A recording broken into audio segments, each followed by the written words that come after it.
Renata, de 32 años, desempeñaba su labor como organizadora de eventos en la bulliciosa Ciudad de México, y hasta la mañana de Navidad creía que el peor daño que su familia podría infligirle era simplemente pasarla por alto. Sin embargo, la realidad pronto demostró lo contrario.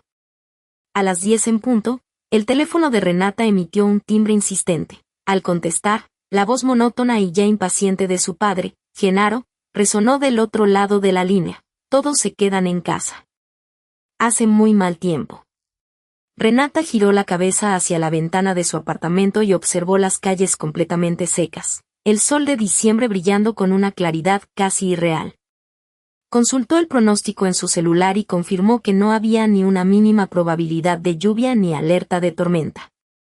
Genaro colgó antes de que ella pudiera formular una respuesta, dejando en el aire una sensación de incertidumbre que se adueñó de la habitación. Pero eso no fue lo peor. 3 horas más tarde, mientras conducía su coche por una zona residencial familiar, el vehículo de Renata pasó frente a la casa de su hermana Sofía. En la entrada, los autos de sus padres estaban estacionados, como si esperaran una reunión que ella no había sido invitada a presenciar. Antes de que Renata pudiera decidir si tocar el timbre o seguir de largo, la pantalla de su teléfono se iluminó con una notificación. Era una foto recién publicada en la cuenta de su madre, Patricia. Los tres aparecían sonriendo alrededor de una mesa larga y elegante, idéntica a la que Renata había planeado y decorado pocos días antes para la Nochebuena. El pie de foto anunciaba una hermosa reunión familiar en plena Nochebuena. Una punzada de frío recorrió el pecho de Renata. Sus manos temblaron ligeramente antes de que sus dedos se deslizaran con una extraña calma sobre la pantalla táctil.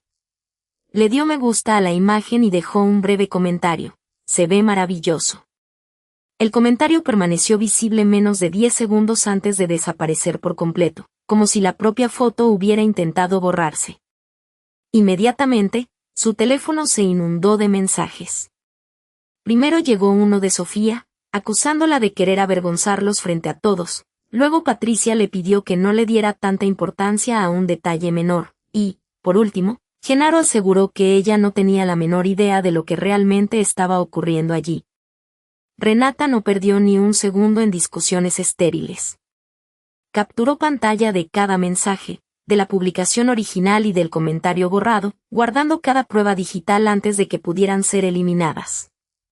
Su familia creía que una simple mentira de exclusión sería suficiente para intimidarla y silenciarla por completo, sin comprender que Renata había pasado años protegiendo la reputación familiar, organizando las celebraciones más importantes, negociando descuentos con proveedores y resolviendo en silencio los errores financieros que surgían.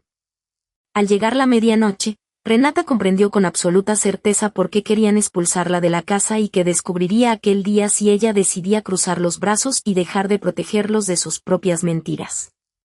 Las llamadas de Genaro y Patricia empezaron a llegar una tras otra, pero ella dejó que el aparato vibrara sobre la mesa sin pulsar el botón de contestar.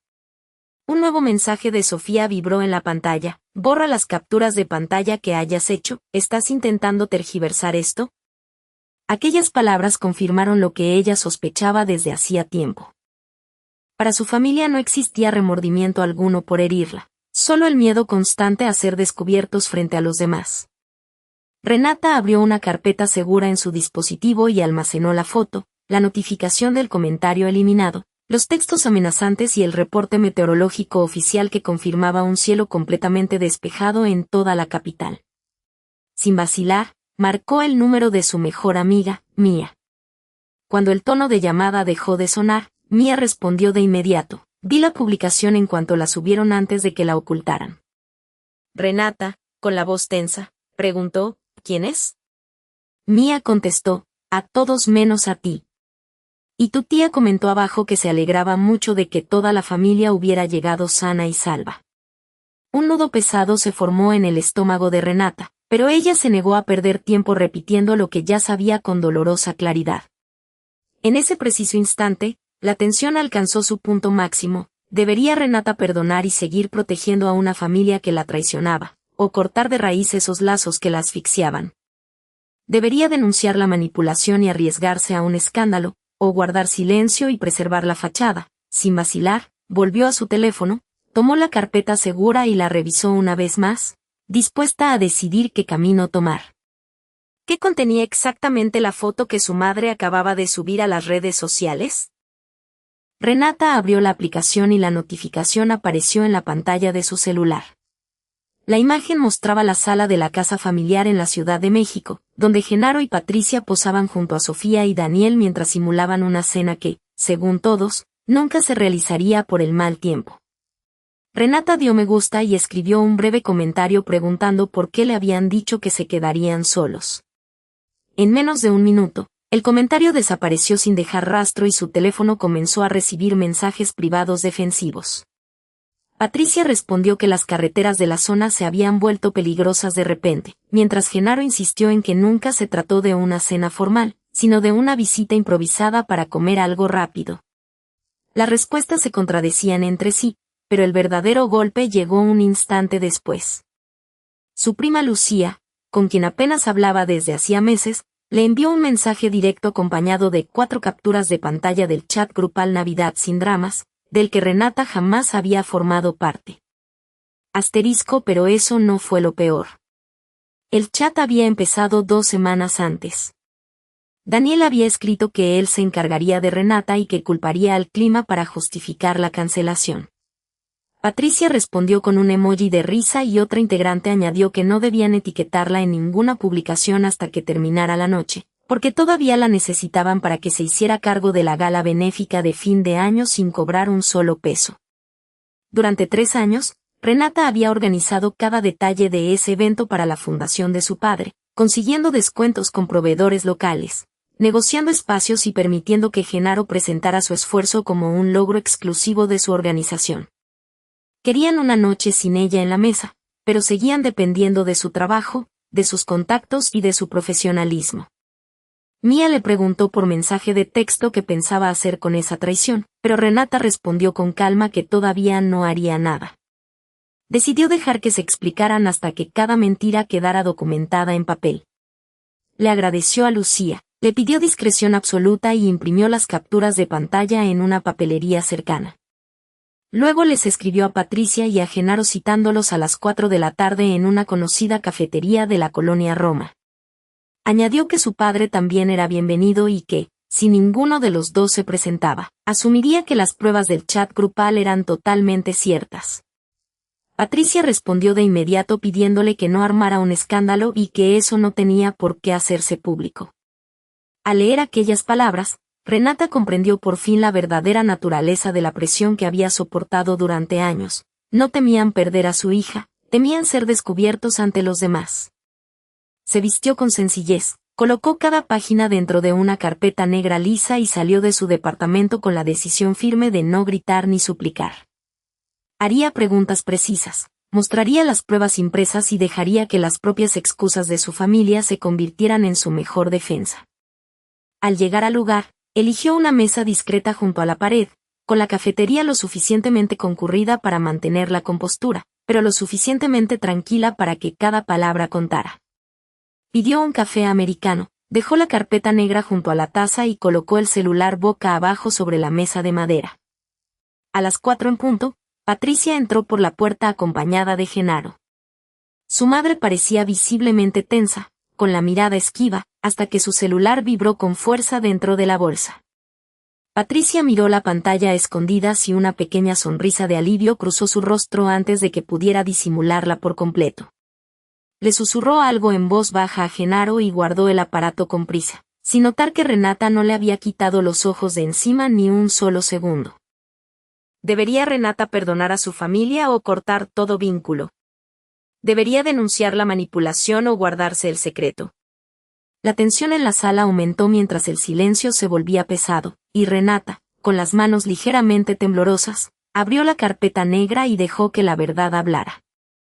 Renata sostuvo el celular sobre la mesa del café en la colonia Roma, Ciudad de México, y observó cómo 3 coartadas escritas por su familia brillaban bajo una luz fría y deshonesta. El primer mensaje, de Genaro, aseguraba que el mal tiempo impedía salir a la calle. La segunda, una foto publicada por Patricia horas después, la mostraba sonriendo junto a Sofía y Daniel en una cena que nunca había ocurrido. La tercera, Una breve explicación de su hermana afirmaba que todo había sido un cambio de última hora. Las mentiras no coincidían en horarios ni en motivos, pero todas convergían en el mismo objetivo: excluirla deliberadamente y fingir que su presencia resultaba molesta. Sentía el peso de la traición sobre sus hombros, un cansancio profundo que no provenía de la falta de sueño, sino de años dedicados a cuidar a una familia que siempre la marginaba para complacer a Sofía. Durante su vida como organizadora de eventos había aprendido a anticipar problemas, a pulir cada detalle para que los demás brillaran, pero ahora los hilos invisibles del desprecio la atrapaban con fuerza. Pero eso no fue lo peor.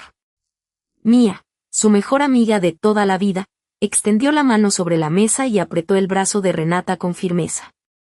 Mía conocía bien sus gestos y percibía cada cambio en la postura, cada tensión que se reflejaba en la mandíbula de Renata.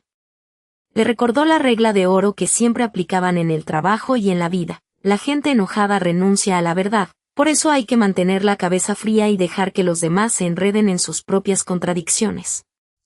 Esa advertencia cayó como agua fría sobre el pecho de Renata, recordándole que la desesperación de su familia era precisamente la ventaja que ella necesitaba conservar. No iba a gritar, no iba a reclamar con voces alzadas en la calle, ni les daría el placer de verla perder los estribos como pretendían.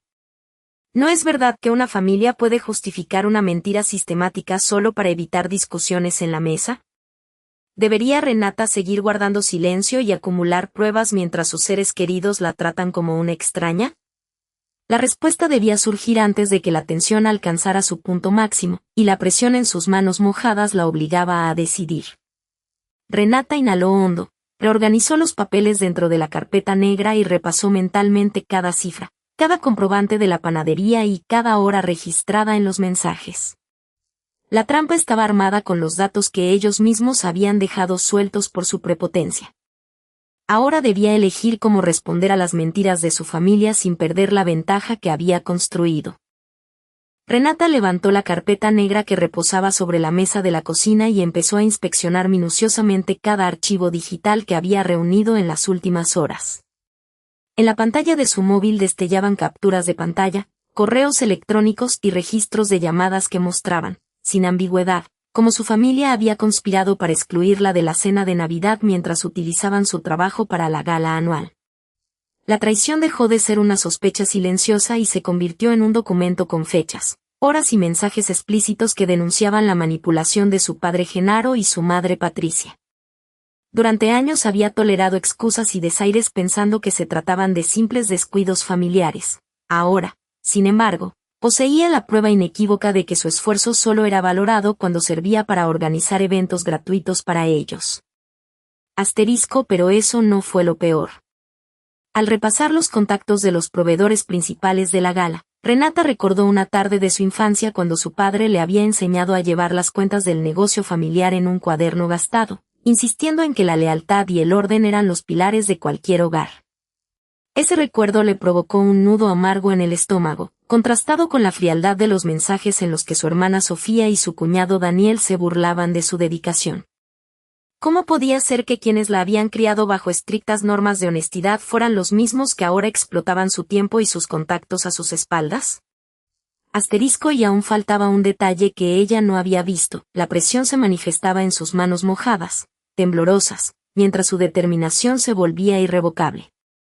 Con un gesto decidido, Renata seleccionó los correos profesionales dirigidos a los proveedores más importantes y redactó un mensaje claro. Anunciaba que su participación en la logística quedaba oficialmente cancelada a partir de ese instante.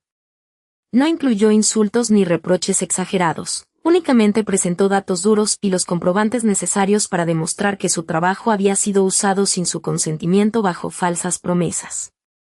Sabía que, sin su intervención directa, los pedidos de catering, la decoración y la coordinación de la gala colapsarían en pocos días, pues nadie más conocía los detalles minuciosos que ella había anotado en sus libretas durante meses. Mía le había advertido por teléfono que enfrentarse a sus padres de esa forma acarrearía consecuencias imprevisibles y que Genaro reaccionaría con toda su autoridad para intentar aplastarla. ¿Habrías cedido tú ante la presión de tus propios padres por miedo a quedarte completamente sola? El silencio en el departamento de la Ciudad de México era absoluto, roto únicamente por el zumbido lejano del tráfico nocturno en la avenida Insurgentes. Renata guardó el celular en su bolsillo, inhaló hondo y verificó que los respaldos de la información estuvieran seguros en la nube antes de apagar la computadora. La trampa estaba tendida y los mensajes ya no podían borrarse, pero su familia todavía desconocía el impacto real de sus decisiones cuando la junta directiva y los invitados descubrieran la verdad detrás del evento más esperado del año. ¿Qué ocurriría cuando los proveedores y la junta directiva supieran la verdad? Renata cruzó el pasillo de la casa familiar en la Ciudad de México con paso lento, sintiendo bajo el brazo el peso exacto de cada carpeta impresa. Al abrir la puerta de la sala, el crujido de sus tacones contra el piso de madera obligó a Genaro y Patricia a levantar la mirada, mostrando una mezcla de molestia y sorpresa. Genio y Sofía permanecían al margen, intentando mantener una distancia formal que apenas ocultaba la tensión. Renata dejó caer los documentos sobre la mesa de centro. Entre los papeles se veían los registros bancarios y las firmas que evidenciaban el desvío de fondos. Patricia intentó extender la mano mientras balbuceaba una excusa, asegurando que todo podía resolverse en privado y sin escándalo. Lo hemos gestionado fatal, lo sentimos mucho, dijo Patricia con la voz quebrada, apilando las hojas con manos temblorosas. Vámonos a casa y hablemos en privado como una familia. Todavía no, repuso Renata con una calma helada. Nos queda una ronda pendiente. Genaro vaciló un instante antes de endurecer el semblante. Sabía que había algo más oculto en esos folios, pero desconocía el alcance exacto. Renata permitió que el silencio pesara en la habitación, midiendo el impacto de la tensión acumulada. Pero eso no fue lo peor. ¿Cómo se supone que una persona continúe cerca de quienes planearon su exclusión exacta? Afirmó Renata, recibiendo el asentimiento de los presentes. ¿Tú crees que se puede perdonar una traición tan calculada? Preguntó, mirando fijamente a Genaro, mientras sus dedos se aferraban al borde de la mesa. Genaro apretó la mandíbula con fuerza. Sus manos temblorosas revelaban la furia contenida por la presencia de los documentos sobre la mesa. ¿Por qué esta Navidad?, interpeló Renata, rompiendo el silencio con voz firme. ¿Por qué era tan importante que yo no estuviera allí? Patricia murmuró algo sobre el estrés, mientras Daniel aseguraba que se trataba de una reunión privada sin obligación de invitar a todos. Las respuestas se superponían torpemente, creando una atmósfera densa. La frustración hizo que Genaro perdiera la paciencia. Porque, por una vez en la vida, quería anunciar algo importante sin que todos te miraran primero, estalló Genaro, golpeando la mesa con el puño. Conseguí el puesto de director y quería una cena en la que nadie comparara mi sueldo con el tuyo ni me preguntara si podías ayudar con los contratos. El departamento entero quedó sumido en un silencio sepulcral. Patricia susurró el nombre de su esposo, pero ya era demasiado tarde. Renata sintió una mezcla de dolor y desconcierto, con los hombros encogidos y la garganta seca. Genaro la observó con la certeza ciega de quien se cree intocable, asegurando que la casa se sentía más ligera cuando ella no estaba presente. En ese preciso instante, mientras la laptop permanecía abierta con los correos listos para enviarse a la junta directiva, Genaro se lanzó de repente, arrebatándole el equipo con una mano firme y arrojándolo contra la pared para destruir la evidencia. ¿Lograría enviar los mensajes a la junta directiva antes de que intentaran detenerla? Genaro lanzó la computadora contra la pared, pero el teléfono de Renata permaneció sobre la mesa del comedor, la sesión aún abierta y los 3 correos listos para enviarse con un solo toque en la pantalla de vidrio. Patricia quedó sin aliento, con las manos temblorosas sobre la mesa, mientras Sofía y Daniela observaban, sus rostros mezclados de furia y terror al comprender que el negocio familiar de eventos y la gala de Año Nuevo se desmoronaban en cuestión de segundos.